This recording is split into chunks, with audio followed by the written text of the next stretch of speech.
Good afternoon. It is October 13th, 2025. You're listening to a Little Column A, Little Column B, hosted by Will Alimonos and co-hosted by Zach Bishop. How are you doing today, buddy? What is going on, Will? Happy pod birthday. 10 years? 15, 20? What are we up to now? I believe it's 10 years as of October 11th. 10 years to the date of podcasting once a week with us. I didn't think it was going to last 10 years. Did you think it was going to last 10 years? I was willing to let it only last 10 years. I don't know why we're doing today. I'm done. I'm out. I'm checking out. Do you know why we have to? It's because the way this podcast started was I got tired of going to work and not having anybody to talk about how good the Patriots are. And we were in the woods for a little bit, but 4 wins. That's as many wins as we had the past 2 years.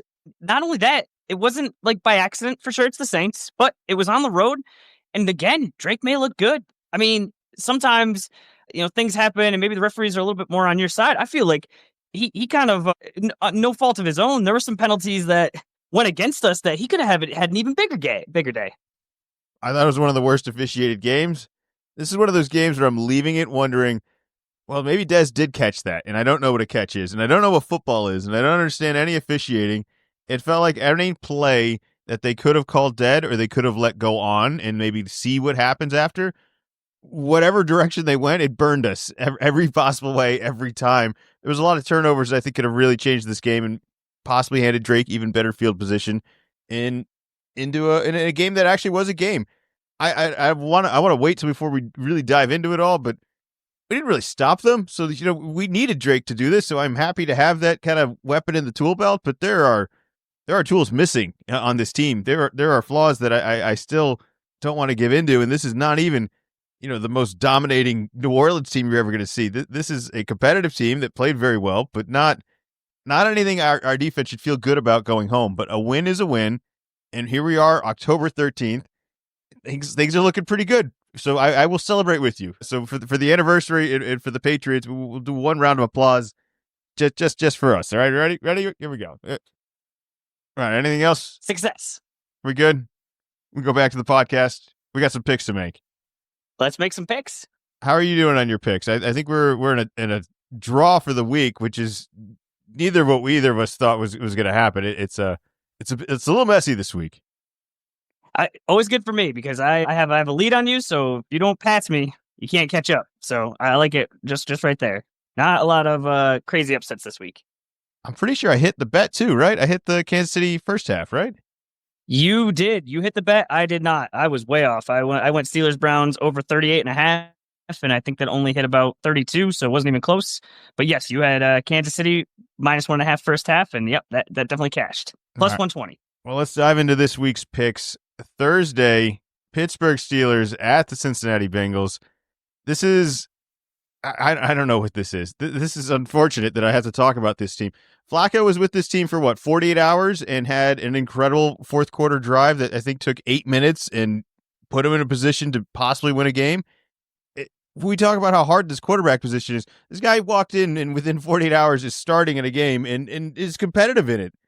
Are we overplaying certain things? Something doesn't make sense that I need more information on.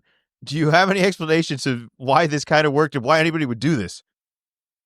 It's pretty confusing because you have Flacco, you got some young guys, season isn't going well for you on the Browns, and so it makes sense you go down to the next guy. But for the beginning of the season, the first month of the season, you thought this guy was good enough to start for your football team, and then you decide we're going to trade him in division. And I mean, he's old, so I think the trade, that makes sense, 6th round pick. But I'm just more surprised. I just don't feel like there's a lot of in-division trades that happen, especially for quarterbacks. During season, like midweek, it's crazy. And it kind of works. I'm always amazed for football. Only played, high school football, so it's got to be some of like the simplest football. And as you go up, I imagine it gets more and more complicated. I'm just trying to think, even like at my current job, if I went like across to a different job to be able to do that in 48 hours, like it's very impressive. It's very impressive. I get they're professionals. They get paid a ton of money. They make sure, they probably tailored the offense. They simplified it, as much as possible, but still just very impressed that you could just show up and football more than basketball. There's calls that have to happen. The calls are different on each team. It's not. It's totally different, just like from basketball, where I feel like just go out there. You're gonna figure it out. It's only 4 other guys you're interacting with. Like this is you're the leader of 10 other guys as well as yourself.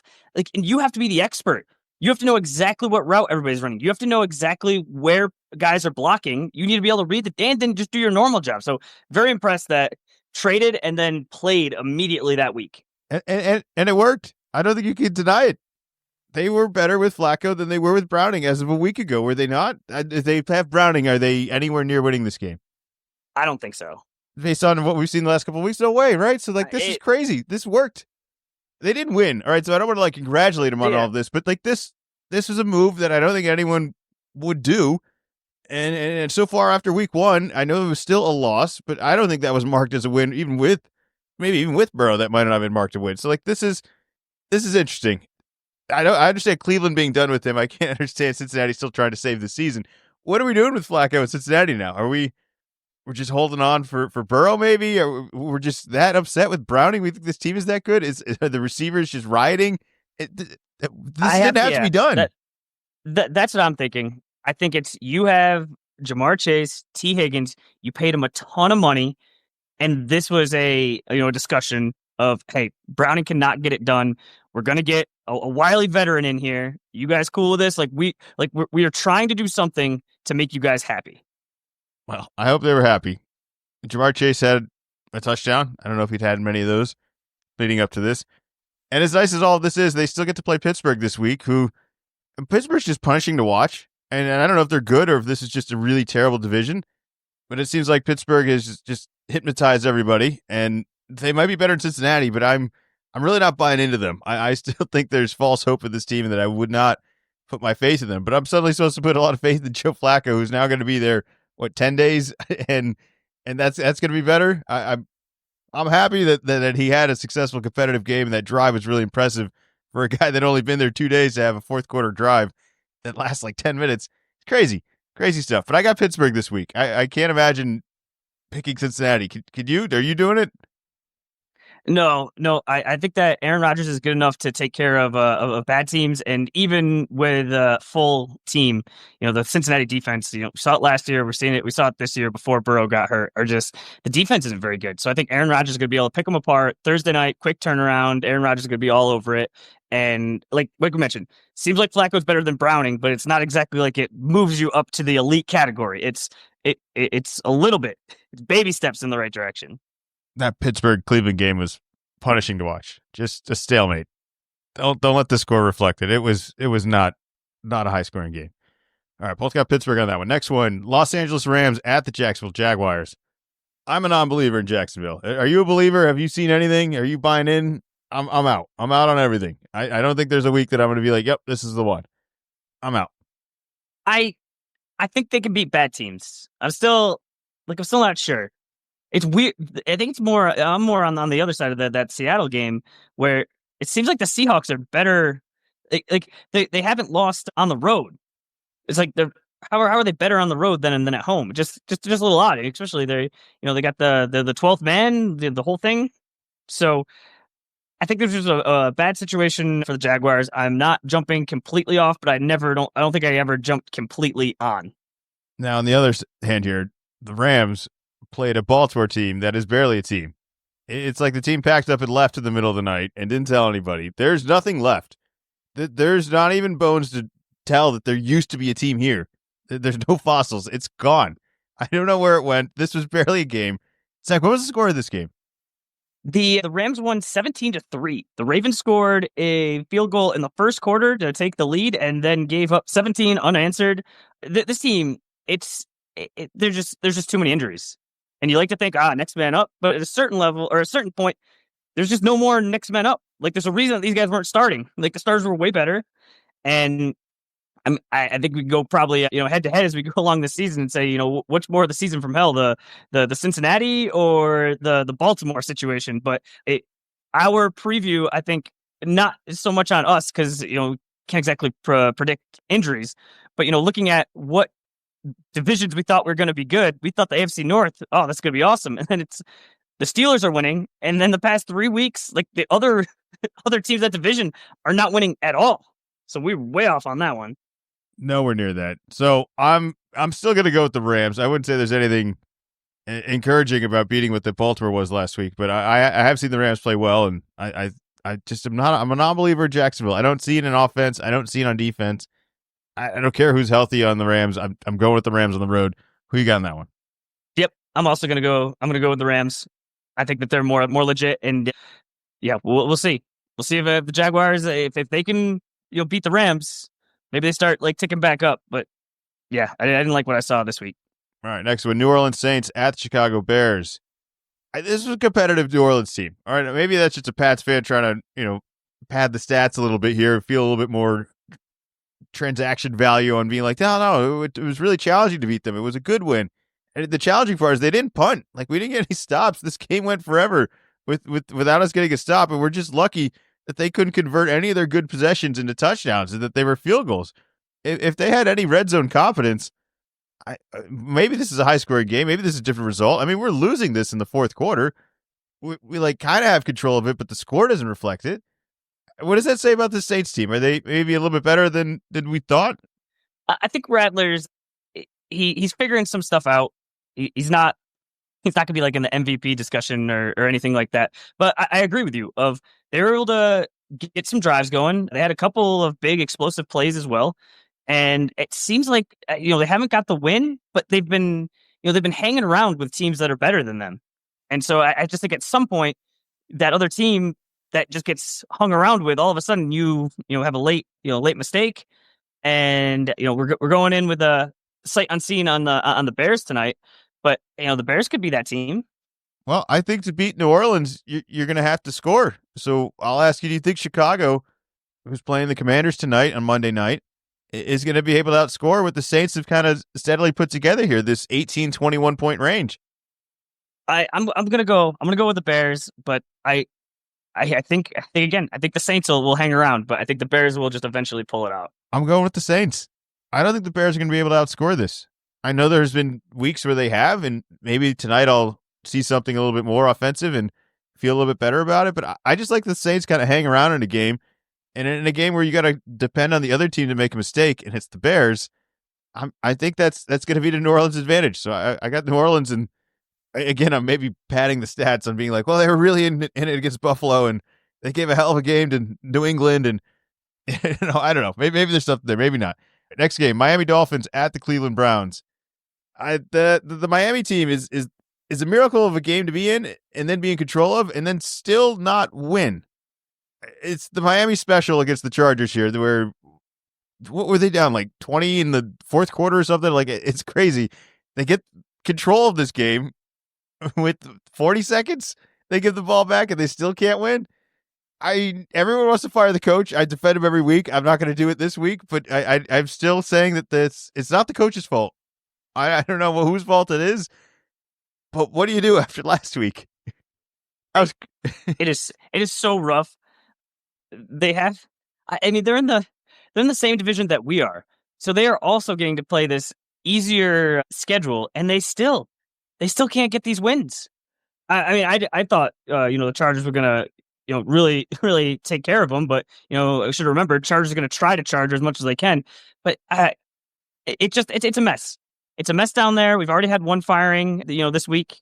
I guess they're going to keep him around. It's not just the coaching part of it. It's also like, Tua was saying some weird things in the meeting afterwards, saying some guys aren't showing up to players only meetings, and it's like, well, wait a minute, you guys had a player only meeting like right off the bat. You mean something like you're having more? Like that's not how this is supposed to be working. But I guess you keep losing. And it's also confusing because then I think he said something about, it starts at the top with leadership, but he's one of the captains. So was that him taking, but it didn't sound like he was taking responsibility. And there's no positives. There's no positives. The only positive is that they're playing the Browns. So they're at least going to have a puncher's chance. But what a mess. What a mess. It's funny because sometimes we come into a season and we have a team completely wrong, but it seemed like the months going in preseason, everybody on every podcast was going, Dolphins are going to be bad. Take the under. This is going to be a disaster. There's no way this is going to work. And what I thought has been interesting is Tyreek Hill got hurt, but besides that, like Tua has been playing. I would have thought if this kind of fell off the rails like it is right now, it would have been Tua got another concussion. Backup comes in. They're like trying to figure it out, but no, just it's not good. I understand the vibes are bad. It's not great. I'm not sure what firing the coach still changes of all this. I'm not sure what Tua thinks he was accomplishing from anything of all. Like what is the result by presenting that sort of information or saying anything stuff about the team helps him in any way? Like I didn't like anything about any of that. It felt like we didn't need to know that, and if we didn't know that, we would be fine. Like nobody's investigating this team. This team's vibes are obviously off. It seems like he almost confirmed it with that interview of talking about players only meetings and somebody not showing up. It's like what does that do? Like who needs to know that? No, like, I don't understand it at all. But I do think they get to play Cleveland this week, and it was such a lame outing against Pittsburgh. I already talked about how just boring of a game that was. Cleveland couldn't even get the stops, and they had no chance of keeping up with the offense. At least Miami, again, has put up some points. All right, they're 27 this past week. It's in a loss, but that's a lot more points than what the Cleveland's going to do. So I'm going with Miami. I think they got to get a win. They got to get it together. Either that or this is really going to blow up in their face even more. This could be a rockier start here. Are you going with Cleveland? Yeah, I'm going to go with the Browns. Man. I just think the Dolphins are just an absolute mess. Dylan Gabriel is a rookie. It's going to be good days, they're going to be bad days, and I think going against the Dolphins is going to be helpful, and I think he's going to have a good day. I hope he has a good day. But I also think Tua might, I don't know. I thought Cleveland's defense was good, but maybe not. Well, I guess we'll find out this week. All right, next one, New England Patriots at the Tennessee Titans. Titans making a coaching change, and I don't even need to tell you why, right? Like, is anything going well for Tennessee over there? I mean, they were gifted a win recently. I don't think other than that, has anything gone according to plan? Is there anywhere where it's like, you know what, we're really building towards something? What do we got to say about Tennessee's new direction now that they don't have a coach 6 weeks in? I'm surprised that they pulled the trigger so quickly. They weren't good last year. That's why they got a top pick. They got Cam Ward. I said coming in, I didn't think that Cam Ward was that good. I thought that the previous year's draft class was really good. I thought this year you have to take the guys, but it was not nearly the same level of talent. We'll see how that plays out. I mean, we've been seeing more recently that even if your first situation doesn't work out, you stick around and you can improve, down the way. But what were the Titans expecting? Like I think coming into the year, we thought that the AFC South was going to be bad. With one of the teams, turns out pretty decent so far, putting up a good record. But you got a rookie QB, and you're the Titans. Like I think you would have liked to maybe win a couple more games, but this is kind of where I expected them to be. So I just would have thought you would have just stuck it out at least for the year. It's only the coach is not even a year and a half in, so maybe there's something going on inside, and one of those more basketball related. But you can either pull the lever to get rid of a player, or you can pull the lever to get rid of the coach, and it's a lot easier to pull the lever and get rid of the coach. That makes no sense to me. For everything you just said, it just now we're gonna go the rest of the year with a quarterback which you may not find as an asset, or maybe is the only asset, but your asset that whether you think he is or not now is gonna not have a coach. Like the whole point of this year is to be developing into something, and the idea that the rest of this practice is for a tryout for the next coach where he's just gonna have to learn something all over again is such a waste. It's just such a waste. And sure, it was embarrassing the past week, all right? It wasn't great. It's been bad in the past. Last week was rough, all right? Tennessee, it was bad. It was bad, all right? I'm not shocked he got fired. I just don't know if they're any better today because of it. Like, as if the coach was damaging that much. And now that they're, like, are they going to be better off this week? I mean, are you picking them this week? No way, right? No. All right. No. New coach syndrome, right? Is there a bit of a trend on that? You got to be careful sometimes. It's going to be interesting because we're coming down with Vrabel, so I'll be interested to see how the fans interact there. Yeah, well, what do you want to talk about the Patriots game? What have we not already said? It was a win. We made it happen. The whistles killed us, and we still came away with a win. We didn't get too distracted. I think that Diggs is going to be fine. I like the way that he's playing, and I knew coming in we were really bad last year, so we were going to have, one of the easier schedules. But it is crazy every time you come off a game and then you go look, it's like, oh, we're playing the Titans. Like, oh well, yeah, actually, like I'm pretty confident that we're better than the Titans. Like even on the road, like okay. Where last year, maybe like past few years, it just seemed every time you'd go look and go, man, another hard game. It's like, oh yeah, that's right. When you're not good, all of the games are hard games. So, yeah, hopefully we can continue and keep this win streak going because I like starting my Mondays of work talking to people about W's. You got any bets on New England? No bets on New England. I saw the money line minus 7.5 for New England, plus 105. I think that's going to be my bet for the week. I also got DK Metcalf anytime touchdown, plus 135. And then I think New Orleans is going to beat Chicago. So New Orleans plus 210. But that's I don't know if I'm podcast stamping that one. I'll go with the past one if you want to put that one on the record here. But hopefully I can have a bit of a win streak going here because I feel good about this. I think we could put up some points. I think we should win by more than a touchdown against the Tennessee Titans. I think other teams that maybe we've even beaten, or maybe they were even better than, have beat the Tennessee Titans by more than a touchdown. So I think we should be that team this week, and I feel good betting on it. I think we should be, but it's the same thing kind of coming in. I think the Titans are even worse with the Saints. Kind of, they do too because they just fired their coach. But we are not the mid 2000s Patriots with Brady and a team that's like we've done this and I'm all the way, no concern at all. It's all right. We still got a very young quarterback, still got the the new coach, and we've had problems with bad teams already this year. So we seem to be trending in the right direction, but still coming in with some caution. As bad as the defense was, not really getting the stops, there were, like I said, interceptions and fumbles that were forced that were just not credited towards us. And if we pull those off, or even just half of those off against Tennessee, I think it's a 2-score game. I think we win by more.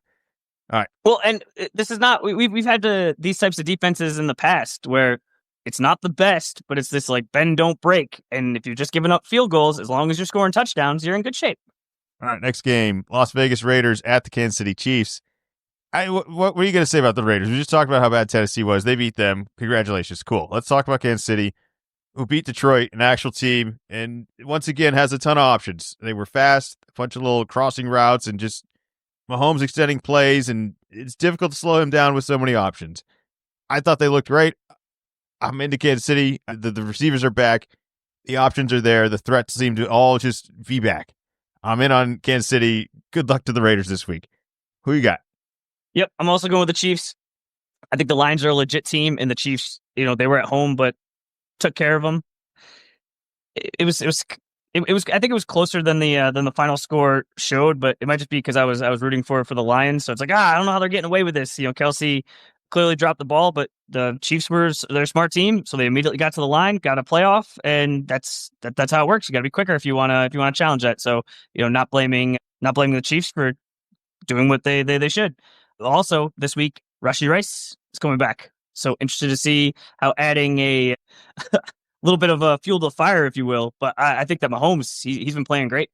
Looks great. They look great. They're not even doing the running game has been nothing. It's just been Mahomes. But I like that everyone, I feel like, is getting a little taste. He's sharing it with everyone, and there's just a bunch of options, and somebody's open or somebody's breaking free, and there's just newfound vulnerabilities of that where I don't know if they had this many threats as of just like 3 weeks ago. So I'm in on Kansas City. It should be a fun game this week. Bet the overs on some of those touchdowns there. All right, Philadelphia Eagles at the Minnesota Vikings. Is this real? Like, are we sure? Did this happen?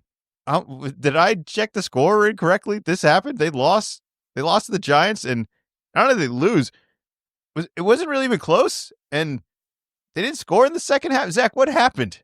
That's the Philadelphia Eagles. Cam Scatterboo is what happened. He looked way better than Saquon Barkley did. I can't imagine the last time the Giants had a primetime win. That had to have been a while ago, and especially to go against a division rival. Yeah, Eagles back-to-back losses, not good at all. Dart, it's just like this Dart, Scatterboo, Dayball like friendship, and oh man, just weird when Dart got hurt, and then he's in the tent, and then like the coach is just like milling around, which I have to imagine sort of happens all the time, especially if you're quarterback to try to figure that out. But I've just never seen like the angle that they had where it was interesting. What are we doing? Did not see that coming. What are we accomplishing there? What does he think he's changing? Why does he need to be? There's so many moving parts to this game. And the head coach is going to be over there in the tent. That was ridiculous. I don't understand. Why leave him in the tent? We know the rules. There's cameras everywhere. It's not a good look. It's a competitive look, but let the guys do the job. We all agreed to play by these rules. This isn't going to be somehow shortcutted by you interrupting in the tent or something. All right, so what are we doing here? And that's where I just wonder if this is happening all the time, but normally we just don't get that angle where he needed his guy back in there. And boy, did he come back in. Well, poor Russ. Do you feel bad for Russ? No, I don't feel bad for Russ. He gets booed. He comes in for one play. It's not his fault the guy got hit and he's got to go into the booth. He has to come in. It's throwing everything off. I understand. It's throwing things off for him too, though, was my argument. Like, it's not like he's like, great. Russ gets to come in and look great for a play that was not called for him. He's cold. Like, it's not an easy position. I felt bad for the boos, even though it was a bad toss by Russ. But what are we doing with Philly this week? We're in Minnesota. Are we feeling a little bit better? What is there to feel good about? I think they're going to get their act together.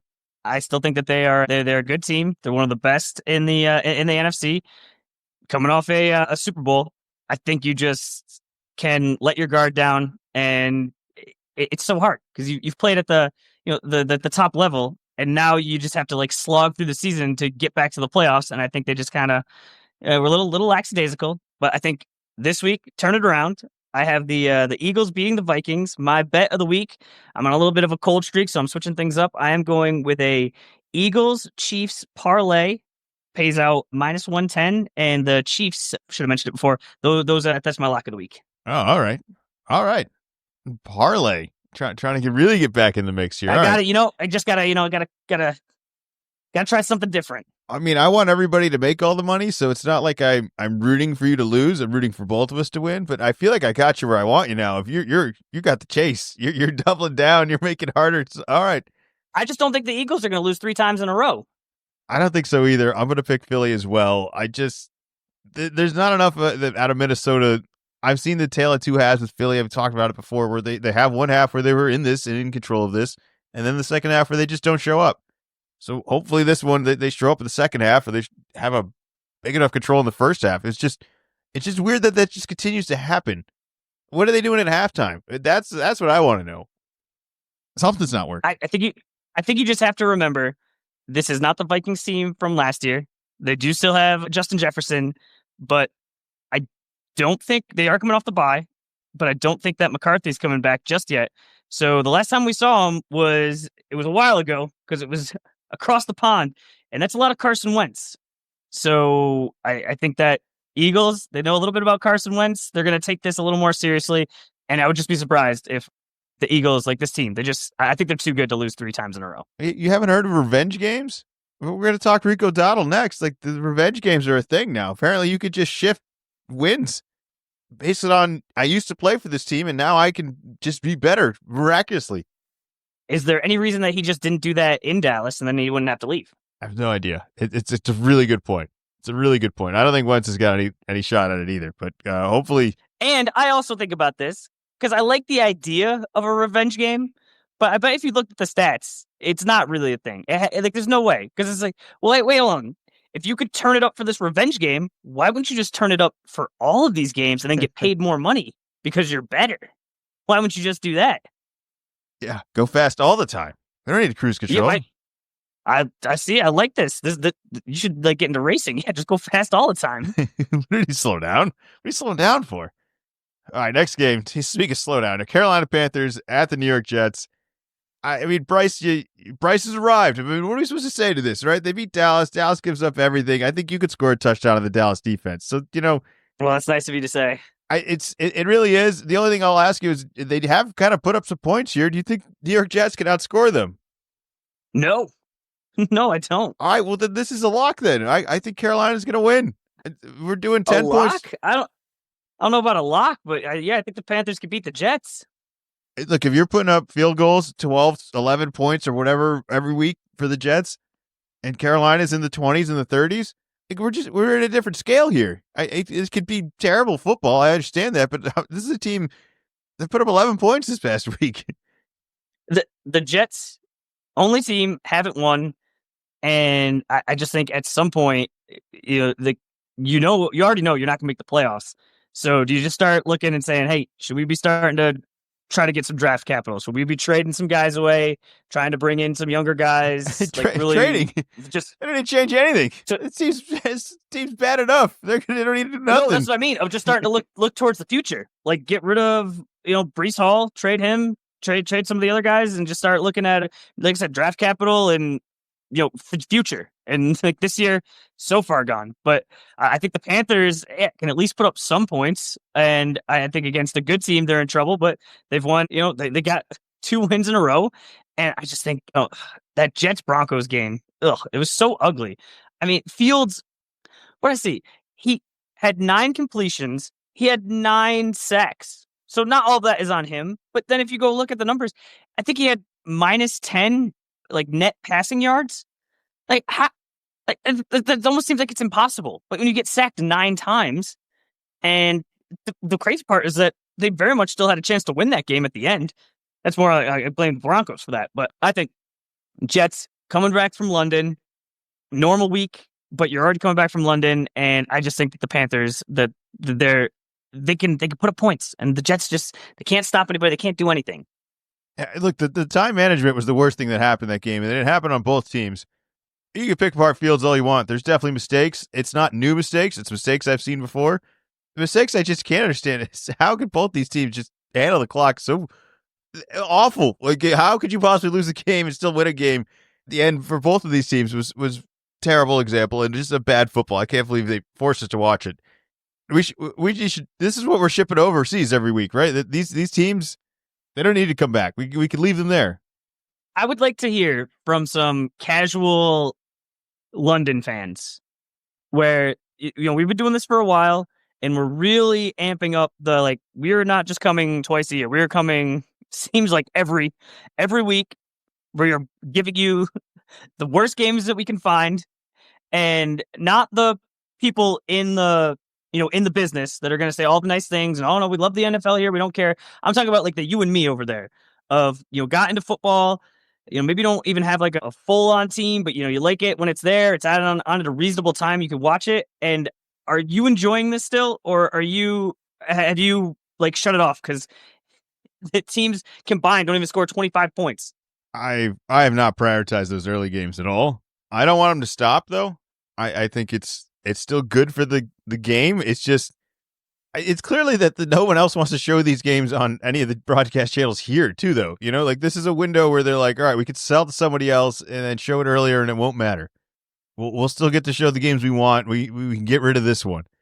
They are just like pawning this off on something else that they clearly don't want.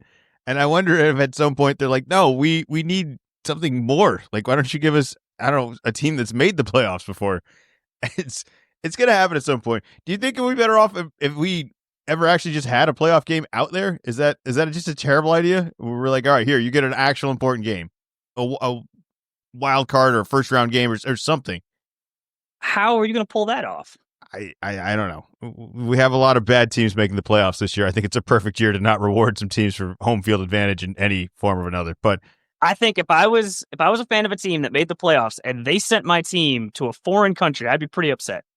Yeah, that seems fair. All right, well, I just wanted to we kind of fought a war over this, that we don't have to do that stuff anymore. I just want him to have something that actually represents football. All right, this score. Some people might have forgotten about this. We're having a little anniversary next year, 250 years, and let them know what's up. Well, they're looking at the box score, and it looks like an actual soccer score is the problem. All right, they're very confused, and I can see why. Maybe they like it. Maybe they're like, "This is awesome! Look how many points there are. They scored double digits. Usually, it's 2-0." It's so boring. There's so many delays. There's so many. I don't want to spend any more time on it. I already spent enough time watching it. This is awful. Move on. No more years of this. Next 10 years, less international talk. Next game, Indianapolis Colts at the LA Chargers. JT all day, and the concerning part is it wasn't enough. Like, you skipped Giants Broncos. New York Giants at the Broncos. Sorry, the Scatterboo hustle won't give up. There's a bit of a frisky defense, though. There are some pressure there. I have no confidence in Denver. That was a lame win. There's nothing to talk about with that. Nobody should feel like a winner leaving that game. I'll take the Giants. Scatterboo, keep going. At least that's fun, right? I don't like the Giants at all. I was out on Scatterboo at the beginning, but he scores 3 touchdowns, and I said, yeah, only draft him if you just like saying his name. But he has been absolutely legit. Dart has been doing some nice things, but he is still a rookie. I think the Broncos, they're a better team. Like I said, I think the Thursday night was goofy. The Eagles just asleep at the switch. I think the Giants are going to have their ups and downs. I said coming into the year they were going to really struggle, and I think there's still going to be struggles that are going to come ahead, and that'll be this week. Yeah, that all makes sense. But again, I don't know if Denver can score. Like you gotta be able to put up more than 10 points here. This kid's got to beat a soccer score, and I think Scatterboo's good for that. I think Scatterboo's going to put up a little bit more again, and I just trust that a little bit more at this Assuming point. he doesn't get a concussion. Assuming he's not caught with a concussion. Well, if Coach breaks into the 10 enough times, what could go wrong? He breaks him out. Yeah, he's never going to get confirmed. No, they're never going to check him.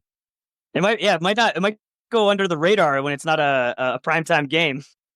Yeah. All right. We're moving on. Next game here, Indianapolis Colts at the LA Chargers. I thought Jonathan Taylor was really good. I thought it was really concerning that Brissett was able to move the ball with the Arizona Cardinals. That is, like, how did that happen? This was a game. He was slinging it. He really was. I thought he was pulling it off. I was like, I don't know. This is a revenge game here. He's got a lot of revenge for a lot of teams. I don't know how that works. Does it weaken a little bit as you go on more teams possibly? But I don't know. He was on to one. I don't know other way to describe it other than saying he was effective. And maybe that's a little concerning if you're the Indianapolis Colts, who kind of got lit up by Jacoby Brissett. And, if you're the Chargers, you should feel a little bit good about that, right? Well, you just got to remember that they had to have a mad dash scramble to beat the Dolphins. So I think they're both coming in with wins, but suspect. All right, so I can't tease you into not picking the Colts. No, I'm going with the Colts. This one's much more of a toss-up. I just think that the Chargers, I think there's a lot of Colts fans. There's a lot of Peyton Manning fans, so I think it's going to be a good chunk of Indy fans that are going to be in LA, and they were able to take care of it against the Dolphins. I'm still not all the way plugged in on Indiana Dimes and the Colts, but for this week, I can feel it where the Chargers are in the driver's seat, and then all of a sudden, the fourth quarter, they just melt down and they charger themselves. Colts fans are going nuts on the road. Yeah, so I'm gonna take the Colts. Yeah, I got the Colts too. I like them. I like the Colts. I like what they're doing. It was a little concerning though. They really almost blew this game, and I don't know how I was going to defend myself of being like, they lost Arizona, and it wasn't even Kyler. It was Jacoby Brissett. Yeah. And then I was supposed to be like, yeah, this is the steady team I talk about every week that like doesn't lose to the bad teams. You can trust them every week. It's like, how they lost Arizona with the backup quarterback. I don't know. That's a lot of red flags. I got a goofy. It's not exactly a stat, just like a note of interest for this game. So before the game, Anthony Richardson is doing some working out. It sounded like during the game, or when they announced it before the game, he's the backup. He's not playing, so it's not like it's going to really impact anything unless there's an injury. But said, an eye injury. It's like, how do you injure your eye, like in warmups? And it's like, oh, he's using the bands or something. But what I've seen more recently is he's got a fractured orbital bone. It's like, well, that seems a little more than you whacked yourself in the eye with a band. So okay, well, do you go to your third string guy? The third string guy is Riley Leonard. Riley Leonard played for Notre Dame last year. Before that, he transferred from Duke. So this is got to be the first time in NFL history that the number one and backup quarterbacks have been from Duke University. Maybe a football school. Maybe a football school. We had to do all that. That was a long walk for that. Really? We had time for that? There's all the time in the world. All right, good, because we're going to talk. Basketball season's not too far away. We'll talk college. Ready. We could talk some college basketball. I got a little bit on my mind here. All right, next game, Washington Commanders at the Dallas Cowboys. I'm not going to blame Dak. All right, that's all I'm going to say. There's nothing else to be said here. I'm not defending them. I'm not saying it's going to get better. But I mean, are you waiting to see with the Commanders, or have you seen enough to be like, yeah, no, they're going to beat Dallas? I'm going to go with the Commanders. Dallas just can't stop anybody. They can put up some points. George Pickens he's a bunch of fun. Would really like CeeDee Lamb to get back healthy. That'd be nice, but I think he's still a little ways out. Yeah, I'm gonna go with the Commanders. But what if it's the backup with the Commanders again? And what if it's just they can't score enough points and Dallas just does it? If Jaden gets hurt, I'll reassess. But I think he's playing tonight. Like, there's sure. Are you thinking like a new injury? How healthy is he? I feel like the last time he came back for injury, he looked like crap for 4 weeks, and we're like, what's wrong with him? And it's like, well, he's still hurt. And it's like, well, what are we doing then? Should he be back? Should he not be back? He came back and looked terrible last year and was clearly still injured. If he looks terrible again and they don't want to take him out, or if he gets hurt again and they bring in the backup, I wouldn't be shocked if Dallas is a little sneaky in this game, is what I'm saying. If that happens. But if he's healthy and just back on track, yeah, all right, I'm in. But do you not remember? Like, I feel like I'm making something up here. Like, that makes total sense to me of last year, where there was like a bunch of hype. He was great, and then he got hurt for a couple weeks. Then he came back, and he was not very good. And it took a little bit for him to kind of get back into the swing of things. So I think there's a scenario where that happens again. I mean, it's always possible, but each injury I think is a little bit different. But if they're playing him tonight, things could change tonight. But I just think Jaden's good. He could put up some points, especially on the Dallas defense. All right. Both got the Commanders. I can't talk into Dallas either. All right. Green Bay Packers at the Arizona Cardinals. I don't trust this Packers team. There's something fishy about this. I don't understand how 48-hour Joe Flacco was able to move the ball on them at all. I believe this is supposed to be a pretty good Packers defense. And the funny part is the offense is weird too. Like, Love is getting bailed out by, I don't even know how to explain it. It just seems like fluke, convenient plays continue to happen for him. But I'm not very sold on him. They don't seem as figured out as I want them to be, but they're a hell of a lot more figured out than Arizona. But if Jacoby's going to play like he played last week, and if we're just looking at the scale of like that guy shows up and does this again, I think this is a frisky Arizona team. I'm not going to do it, but I will agree. Last week's Jacoby could give anybody a scare. Is it enough to get a win? I would have liked the Packers to play better coming off the bye, but my rules. I'm not picking the Cardinals. It's not just a Kyler Murray thing. I don't really know where he is with his injury, but yeah, I'm going with the Packers on the road. All right, next one. Atlanta Falcons at the San Francisco 49ers. Mac Jones needs some time. If he doesn't have time, he's not going to be able to get it done. He needs a little bit more time to throw the ball to somebody to keep up with this Baker magic pace. I mean, Baker's a lot to keep up with. I think they asked for a little bit too much out of Mac this week. I don't know what the Purdy status is, but I think he'll have a little bit more time against Atlanta, and I like their odds against that. I actually think they could play a lot better like they did the week before, and perhaps Tampa Bay is just really good. So I got San Francisco. Is there anything about Atlanta you think that's gonna make you go that way? Nope. No, there's not. Nope, right? Like if they beat Buffalo don't tonight. at all.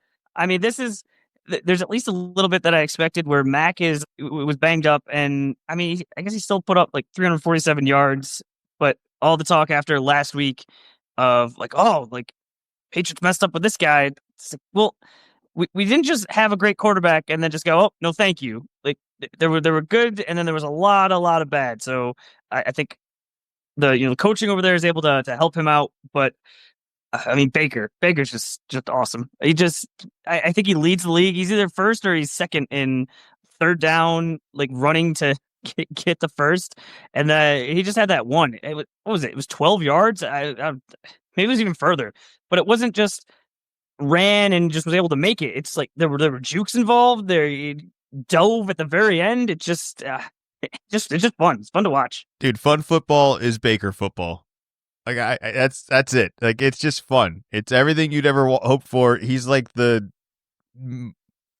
combination of every like movie football character just merged into one, of like generic tough guy quarterback doing crazy plays, getting hit on the sideline. I don't big toss. I mean, that stretch for that catch. Look at the team. Abuka got hurt at the very beginning of the game. Mike Evans is out. It looks like Mike Evans might come back. Bucky Irving and Godwin were out, and they're going to be out this upcoming week. So he's just dealing, like, these are not like all of his premier weapons. So just wait till he gets his premier weapons back. I can't remember the name of that wide receiver that he threw it to, but then he did a sweet backflip gymnastics situation. That was awesome. It was a crazy catch, and then just as good a celebration. They're a fun team. All right, so we both got the Niners. Next game, Tampa Bay Buccaneers at the Detroit Lions. You think this is enough to keep up with Detroit? I mean, Detroit's coming off a loss. They weren't able to stop the Chiefs. If Baker does what he did last week again, I don't know if Detroit's going to be able to stop them. Or even more concerning, is Detroit's offense going to be able to kind of get out of this funk? I heard on the broadcast they kept talking about how Detroit's at least running game is really only helpful if they kind of have a lead. I get when you're down, you can't kill the clock as much, but it did feel like they kind of lost the weapons of Gibbs and Montgomery in this game. You should be able to fix that against Tampa, hopefully. Who you got on this one?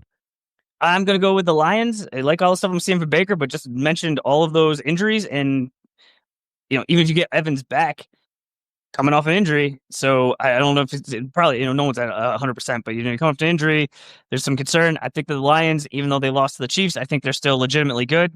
I think they will figure out the run game and be able to establish that a little bit quicker. But this will be a very fun one. Just as a reminder, we are doing another Monday night doubleheader. This one, we're changing the times back to, this is staggered. So your first Monday night game will be at 7, and your second one that we're about to talk about will be at 10 o'clock. So East Coast, not for you. I'm going with the Buccaneers.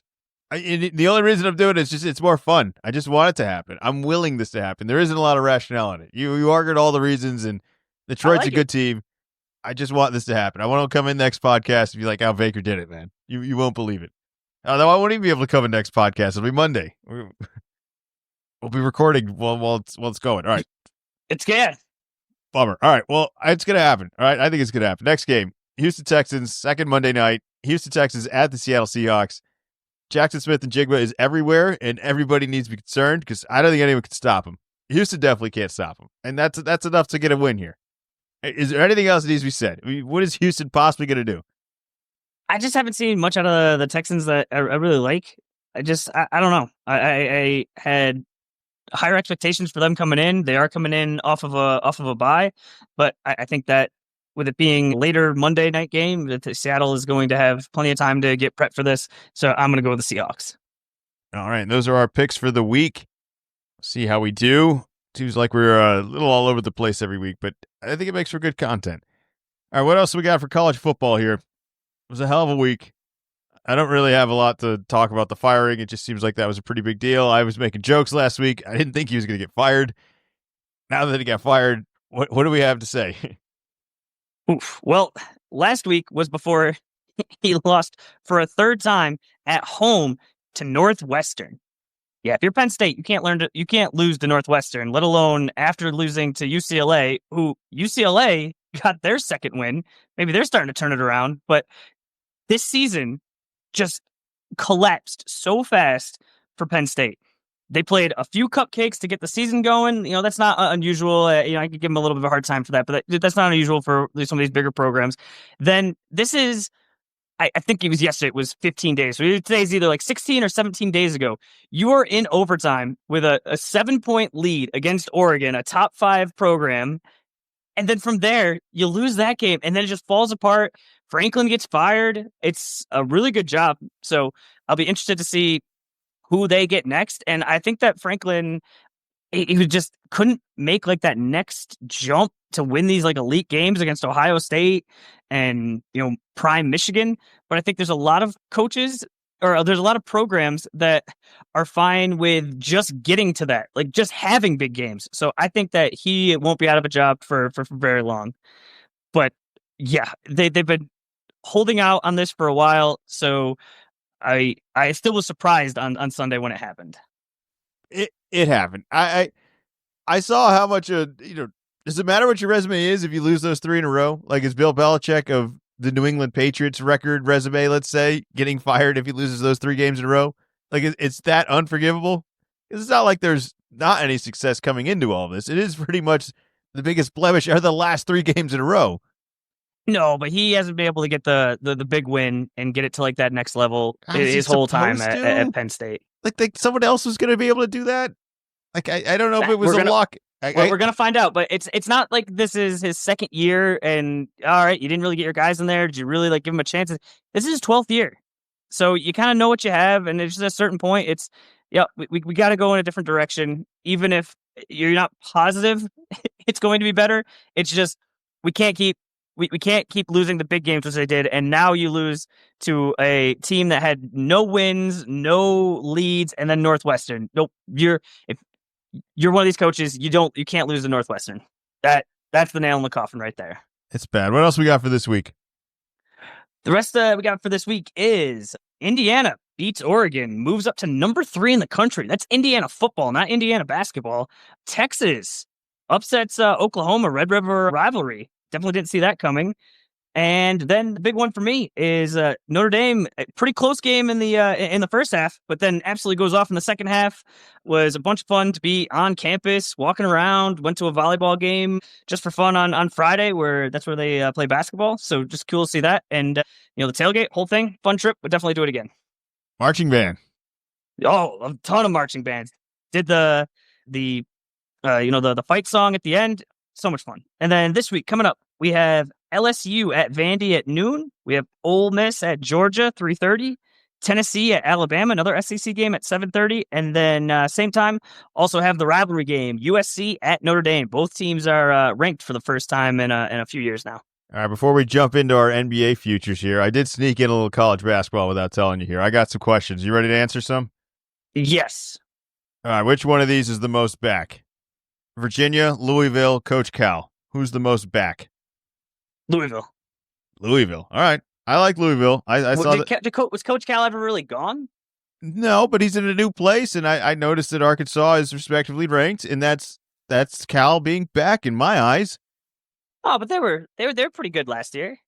They were, but I would say it was a little underwhelming, and I was a very, very strong SEC, so I will give them credit of kind of surviving just the massacre of the new opponent every week in the SEC was just day after day, a lot of powers. Gauntlet. It'll be a gauntlet again this year. But you still got to manage to get the players, and he got some players again. We're getting a little bit past some of the Kentucky guys. Cal went from Kentucky to Arkansas, which I think is a drop off. I don't think a lot of people are going to argue with that.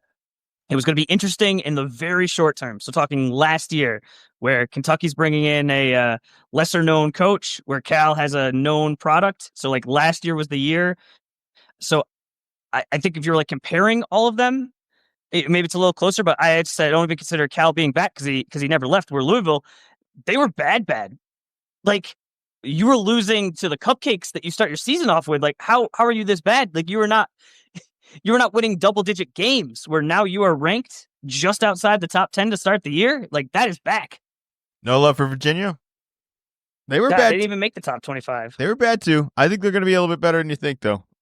A little bit of a new system over here. But I agree. I mean, it's going to be not as hard. They didn't fall as hard as Louisville did, but, they're not ranked, so I would say Louisville's more back. Well, they might not have fallen as bad as you think, but the ACC has. I don't think like this. Well, you didn't say if the ACC was back. You said if Virginia was back. I did. Yeah, I know. I'm saying it's not back. The Virginia's going to be better because the ACC is weak this year. It's the same Duke, but it's also the same weak ACC. Who are the teams here? All right, I'm not going to deny your team is not good. Your team is good, but you need to play some good teams to kind of verify some things for me to feel a little bit better about it. It's going to be hard. Well. That's why I think that we really stepped up our scheduling this year. I think we also did a good job last year. I mean, sometimes you make the schedule too early or there's other things in place. But I think that on purpose, because we knew again that the ACC was going to be on the weaker side, where only 3 teams ranked and UNC is right at 25, and that just might be, just because of the known product, and we'll see once the games start. But we start off against Texas. We got Kansas at a neutral site, Arkansas neutral site, Florida at Cameron Indoor. We're playing at your house, and then we play a neutral against Texas Tech, and then in February we're doing the goofy thing again. We're right before the season ends, playing a neutral site game against Michigan. So Michigan's ranked right now. I mean, lots of things can happen between now and end of February, but. Like our non-conference scheduled games, I think are very tough. You're gonna need them. All right, we talked about the SEC being a gauntlet last year. I think there's a new gauntlet this year. I think it's the Big 10 though, or the Big 12. I'm sorry, Big 12. Fumble a couple numbers here, and you really mean a different thing here. Big 12. I think that's the new powerhouse. I mean, Houston right up towards the top. made the championship game last year. I I still think it's gonna be tough though. I think it's gonna be tough because I think the SEC is still gonna be up at the top. They just got so many teams. I think Kentucky's gonna be better this year than they were last year. I think Auburn will be worse, but worse in the fact like they're still ranked, not worse in they're gonna fall off the map kind of deal. All right, that's it for college. I snuck it in. All right, we did it. All right, we got to be quick with the NBA right now. There's some NBA news. I don't know. You want to talk LeBron injury, or do you want to talk NBA futures bet? What do you want to do with here? You could take the floor. All right, I have my futures bet. I think the Cavs are going to win the cup.